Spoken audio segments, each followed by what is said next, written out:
Halo semuanya, salam sejahtera untuk kita semua. Bersama saya Yunati Agustina sebagai dosen pengampu mata kuliah Pendidikan atau di Pendidikan Sistem Education. Di pertemuan ke-9 ini kita akan masuk pada materi yang berjudul permainan dan dampak digital bagi anak usia dini. Sebelum kita melihat materinya, kita akan mengetahui terlebih dahulu apa sih kata-kata pada materi yang ke-9 ini. Yang pertama, mahasiswa mampu memahami secara komprehensif teori-teori sosial ini dan mampu mengaplikasikannya secara profesional mengenai bermain dan permainan yang sesuai dengan perkembangan anak usia dini, baik pada lembaga PAUD, formal dan informal. Selanjutnya pada sub PPMK materi perkembangan ini, di sini kita akan menganalisa dampak negatif dan positif penggunaan dari gadget. Yang kedua, menganalisa aplikasi yang sesuai dengan perkembangan anak melalui studi kasus yang akan kita sajikan nanti. Dan yang terakhir, memahami tentang interaktif play dan passive exposure. Selanjutnya, kita akan menyaksikan video sebagai berikut.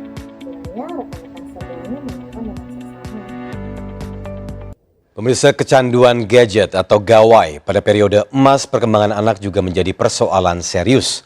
Para orang tua kerap kewalahan menangani anak yang sulit lepas dari gadget hingga sakit dan semakin malas. Berikut Rakyat Bicara bersama Rianka Putra.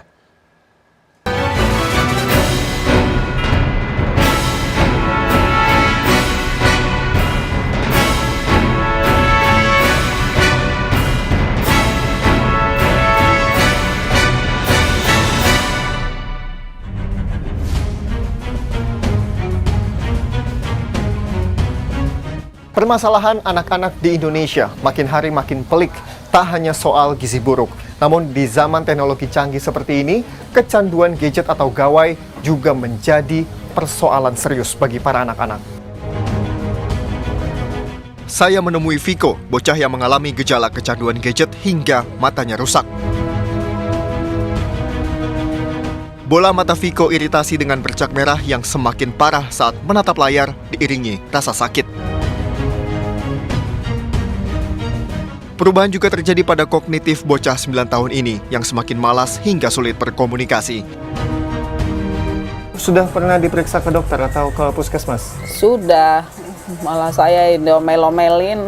Ini ibu sih kasih gadget, ini radiasi jadi matanya kering ini, katanya gitu.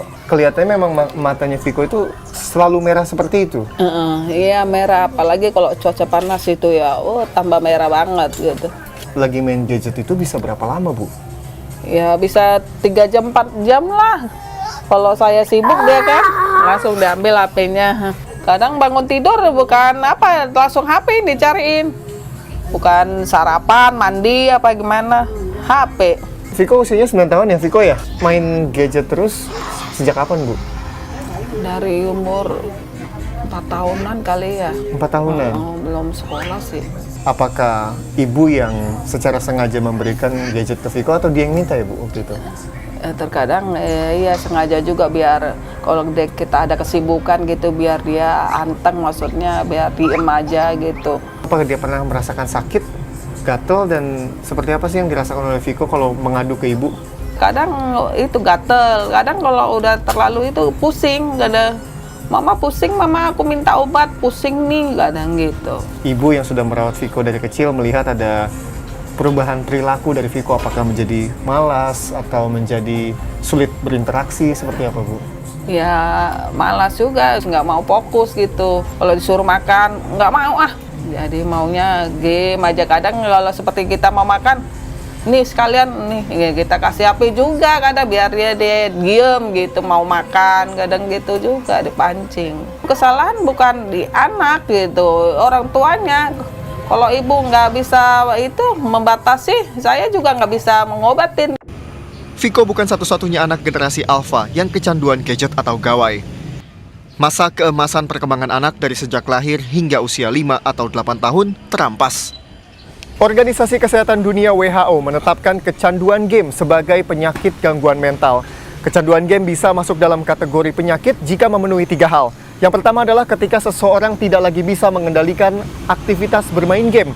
Dan yang kedua, ketika seseorang lebih memprioritaskan bermain game dibandingkan dengan aktivitas lain. Dan yang ketiga, ketika seseorang tidak bisa berhenti main game meskipun sudah terlihat jelas dampak buruknya. Seusia dengan Viko, bocah Farhan mampu menghabiskan 20 GB data internet dalam sepekan lebih hanya untuk bermain game PUBG. Sang ibu terpaksa membawa Farhan menjalani terapi anak kecanduan game. Susah nggak sih merawat anak usia 9 tahun di zaman sekarang? Susah, lumayan susah. Apalagi sekarang udah ada HP, terus ada game online. Nah udah disuruh mandi aja susah. Dari bangun tidur, melek sampai sore bisa kuat main HP. Bisa 4 jam kuat, nggak mau makan.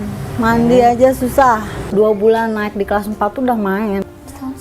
Ya, selama 1,5 tahun itu apa Bu Irma melihat ada perubahan dari Farhan apa? Banyak Mas, jadi males. Mandi aja kalau nggak diambil HP-nya nggak mau mandi.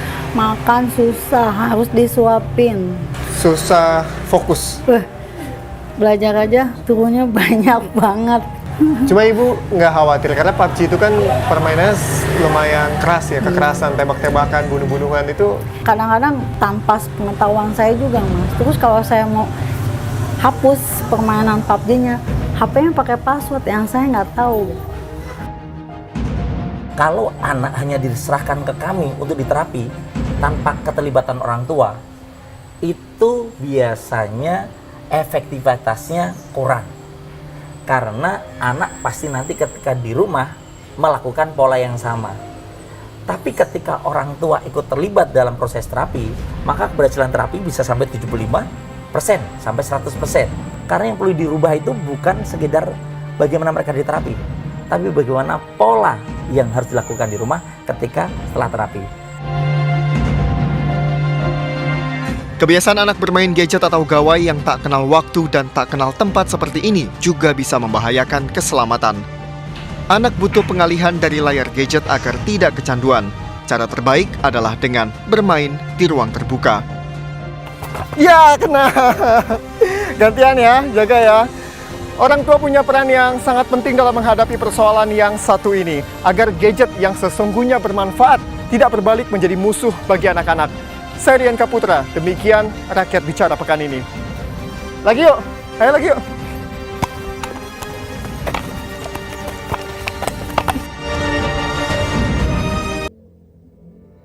Baik, setelah rekan-rekan semuanya menyaksikan video sebelumnya, di sini saya akan memberikan tugas pada rekan-rekan semua, di mana kita akan membagi satu kelas ini menjadi 2 kelompok. Nanti setiap kelompok harus menganalisis setiap dampak negatif dan positif dari penggunaan gadget yang sesuai dengan video yang telah kita saksikan bersama. Lalu dampak dari negatif dan positif tersebut dianalisa dengan menghadirkan beberapa jurnal pendukungnya. Waktu diskusi diberikan selama 15 menit, yang kemudian nanti rekan-rekan bisa mempresentasikannya, lalu rekan-rekan yang lain memberi komentar pada kelompok yang telah menyampaikan hasil dari hasil diskusi.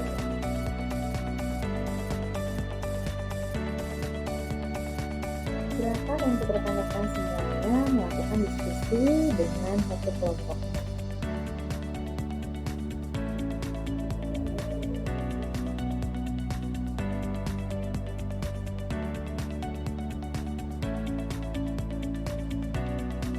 Baik, terima kasih untuk setiap kelompok yang telah menyampaikan hasil analisisnya. Semua yang telah rekan-rekan sampaikan sudah sangat baik. Dan mari selanjutnya kita akan melihat kesimpulan dari dampak negatif dan positif penggunaan gadget bagi anak usia dini. Silakan menyaksikan video sebagai berikut. Dampak negatif penggunaan gadget pada anak. Pertama, ketergantungan pada sifat gadget. ini dapat mengakibatkan efek buruk dalam perkembangan fisik dan juga motoriknya loh. 2. Gangguan tidur. Hal ini diakibatkan karena penggunaan gadget yang berlebihan dan tentunya gangguan tidur ini juga bisa berdampak pada prestasi sekolah anak. 3. Sifat agresif. Nah, sifat agresif ini bisa menjadi dampak negatif yang didapatkan dari konten media yang dikonsumsi. 4. Keterlambatan pertumbuhan otak.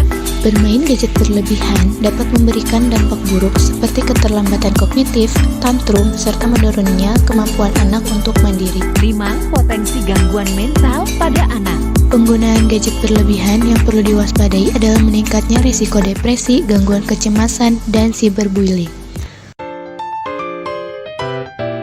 Dampak positif penggunaan gadget pada anak. 1. Mudah pelajari bahasa asing. Gadget bisa dipakai sebagai media belajar untuk anak-anak lewat permainan menyenangkan, salah satunya mempelajari bahasa asing. 2. Mudah mengakses Lewat informasi. gadget, anak akan lebih mudah mencari informasi yang ingin mereka ketahui dan memperluas perspektif. Tapi harus tetap diawasi orang tua. 3. Anak jadi terampil. Permainan pada gadget yang beragam juga bisa menjadi media pembelajaran yang tentunya akan meningkatkan keterampilan kognitif anak. 4. Peningkatan IQ. Riset membuktikan nilai IQ generasi saat ini lebih tinggi dari generasi sebelumnya. Hal itu bisa disebabkan karena teknologi yang semakin canggih. Nah, itu dia dampak positif dan dampak negatif yang ditimbulkan dari penggunaan gadget pada anak. Kesimpulan yang dapat diambil dari video ini adalah mari kita manfaatkan gadget sebaik mungkin agar mendapatkan pengaruh baik pula. Tahu suara ini? Ini adalah intro Cocomelon, program yang menyanyikan lagu anak-anak bisa diakses lewat YouTube atau layanan streaming Netflix.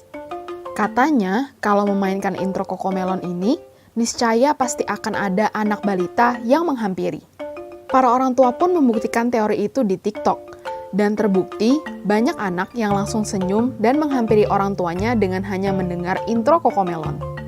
Tagar Cocomelon Prank pun sudah disaksikan hingga 18 juta kali di TikTok pada September 2021. Tak hanya itu, Cocomelon juga ternyata menempati peringkat 2 channel YouTube yang paling sering ditonton pada 2021. Berdasarkan Social Blade, Cocomelon sudah ditonton sebanyak 109 miliar kali dan memiliki pengikut 118 juta. Bayangin, berapa banyak akun orang tua yang subscribe channel tersebut untuk memberikan anaknya menonton Cocomelon? Dan sesering apa anak-anak nonton Cocomelon sampai hafal intronya dan langsung mau menghampiri?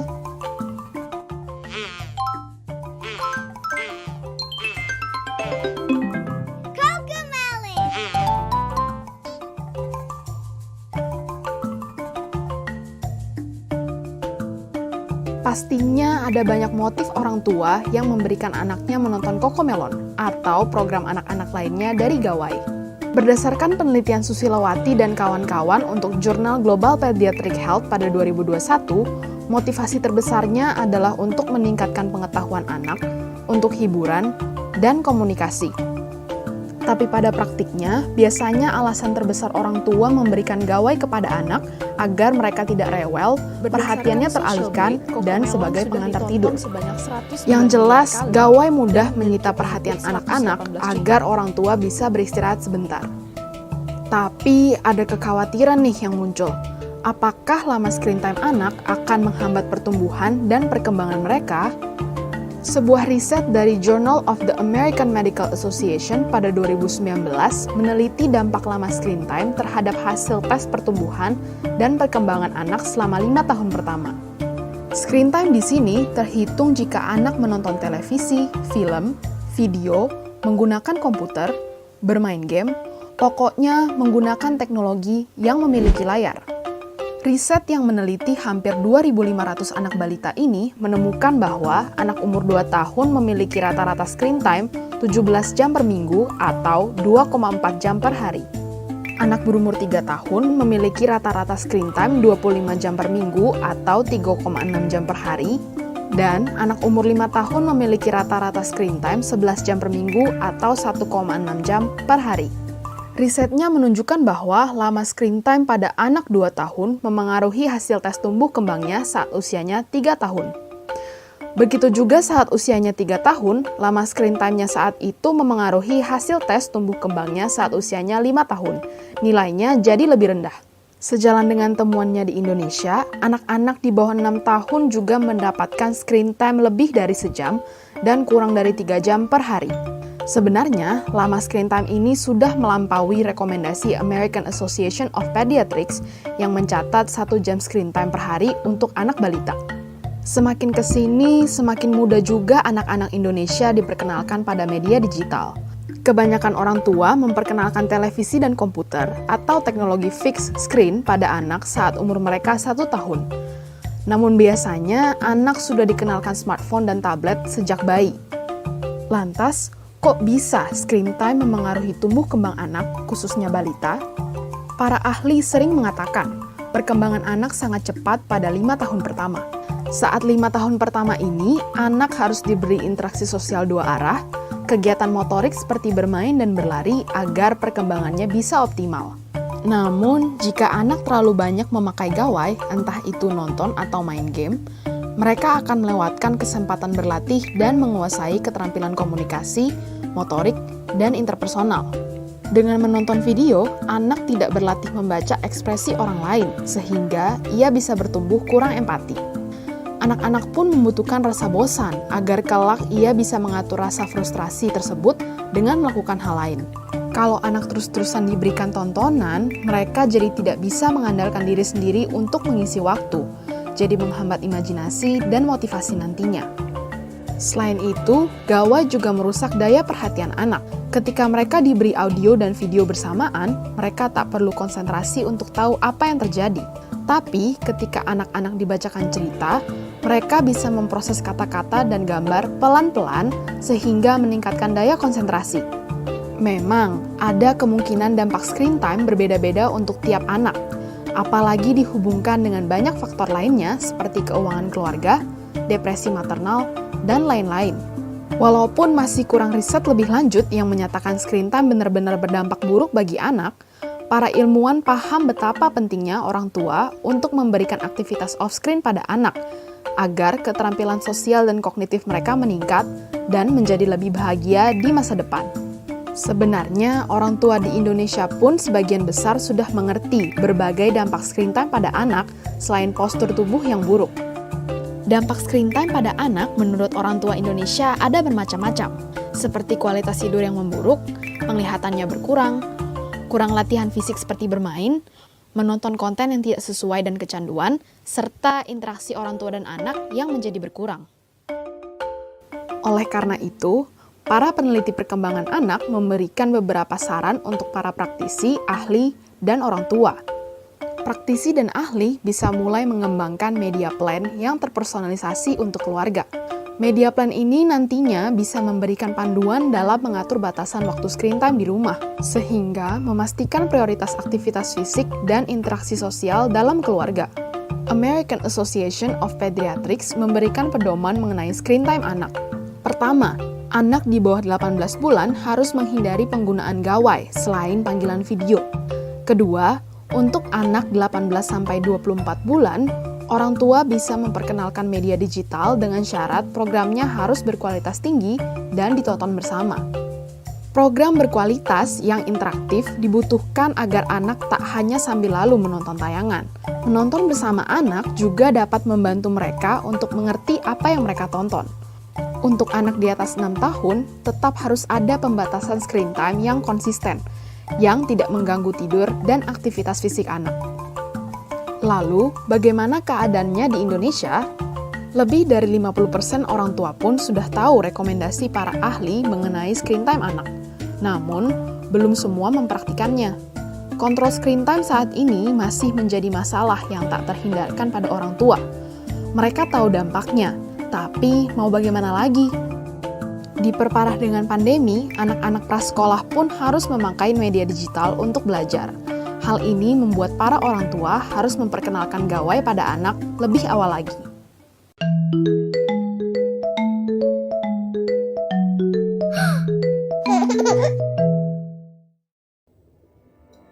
Baik rekan-rekan semua, gimana menurut pendapat rekan-rekan terkait video intro dari Cocomelon?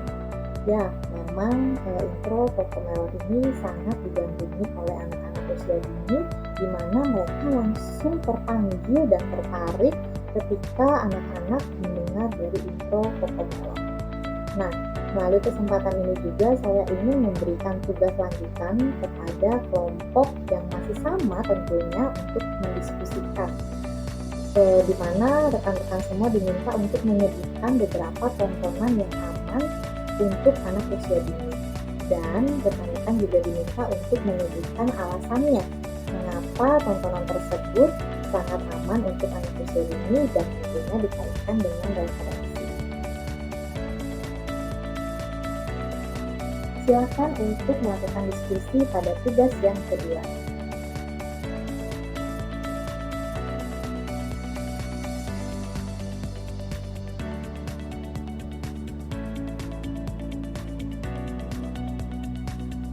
Baik, terima kasih untuk rekan-rekan semua yang sudah menyampaikan mengenai tontonan yang aman untuk anak usia dini. Nah, selanjutnya kita akan melihat kesimpulan dari teman-teman semua yang telah menyampaikan terkait dengan tontonan yang aman bagi anak usia dini. Silakan menyaksikan video sebagai berikut. Tontonan anak usia dini dari aku yang ibu anak usia dini juga dan dokter anak. Yang pertama, nonton Little Einsteins. Di sini bercerita tentang 4 anak yang suka pergi berpetualang, belajar tentang berbagai ilmu pengetahuan, bahkan sampai musik klasik, sampai soal planet, kemudian sampai soal wayang di Indonesia juga di-mention. Yang kedua yang aku suka banget dan anak-anak suka adalah Cory Carson, bercerita tentang keluarga mobil, kemudian anaknya baru mau mulai belajar sekolah, berkenalan dengan teman-temannya, jadi hal-hal yang mengajarkan sikap baik dan esensial untuk anak usia dini. Yang ketiga, If I Were an Animal, bercerita tentang berbagai hewan-hewan dengan cara yang menyenangkan dan seru, atraktif buat anak tapi nggak menakutkan. Yang keempat, animasi Guess How Much I Love You, ini juga bagus banget, mengajarkan soal sikap-sikap baik. Dan yang terpenting dari tontonan yang aku rekomendasikan ini tidak menyebabkan overstimulasi karena pergerakan. AIA's Playgroup, Healing Eye Exercises.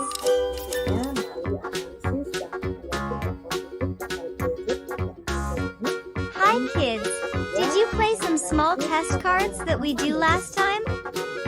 If not, please go to see the last video called Do You Have Good Eyesight? Now, let's see if you can follow us to do the eye exercises. Remember, just move your eyes and don't move your head. Follow me.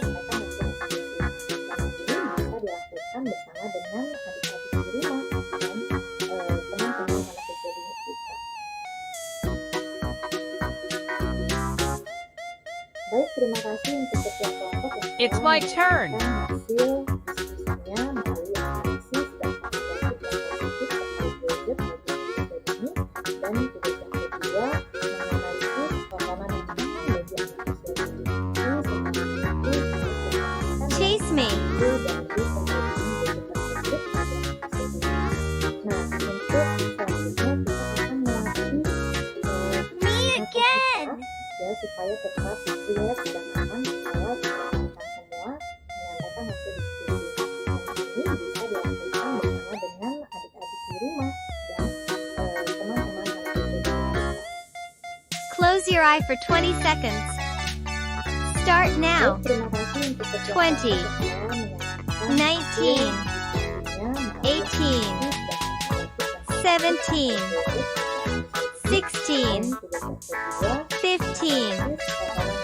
14, 13, 12, 11, 10, 9, 8, 7, 6, 5, 4, 3, 2, 1.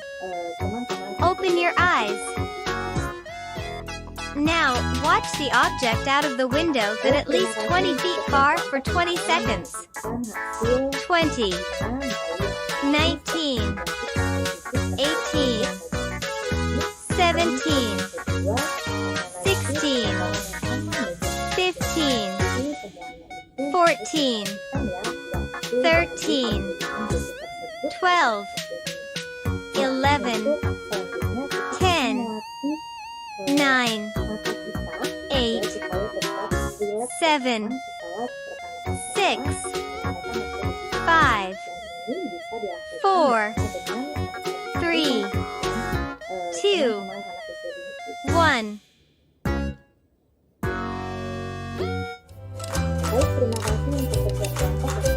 Thank you for watching. Please press like and subscribe. Dan tugas yang kedua